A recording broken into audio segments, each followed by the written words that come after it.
Hey there, everyone. Today, we're talking about how to keep love fresh.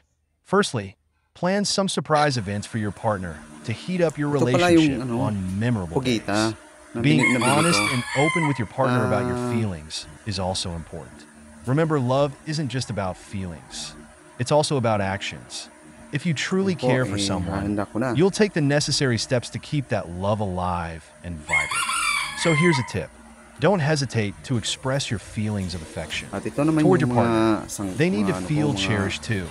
Let's stay mga positive sangkap and keep love alive. para panggisa ko.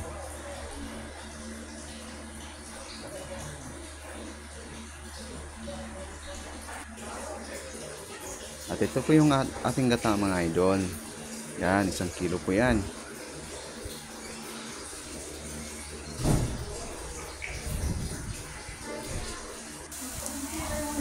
At ito na po, gigisahin na po natin.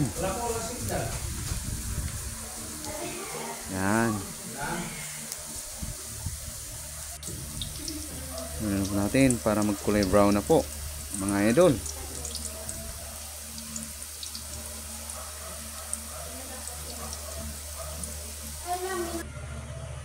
At ito naman po yung ating gata, ihahanda na po natin mga idol.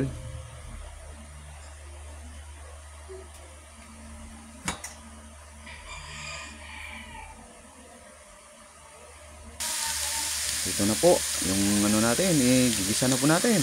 Lalagyan na po natin sa kawali. Yan. Babad muna natin sa mantika mga idol. At ito na po, nagkulay brown na.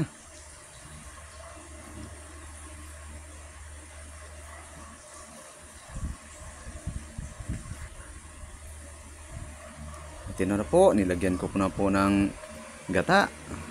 Yan, hihintay lang po natin para kukulo mga idol.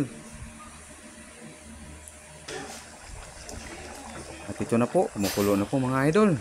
Ayan. Ayan. Ang sarap, kahit tingnan lang. Ang sarap na mga idol.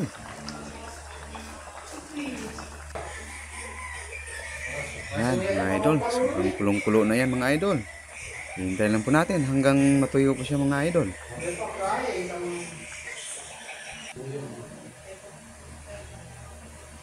Yan. Yan. Kumukulo pa rin. Marami kasing gata na nilalagay natin mga idol.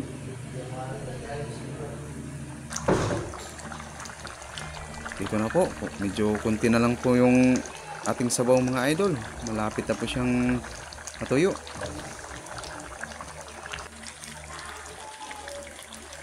Ito na po. Nakikita na po natin. Nagkukulay brown na siya. Yan, kunti na lang po yung sabaw. Hihintay na lang po natin hanggat matuyo na po siya mga idol. At ito na po mga idol. Natuyo na po siya mga idol. Nagmamantika na po. Yan. Yan po ang ating pugita with gata. Adobo sa gata.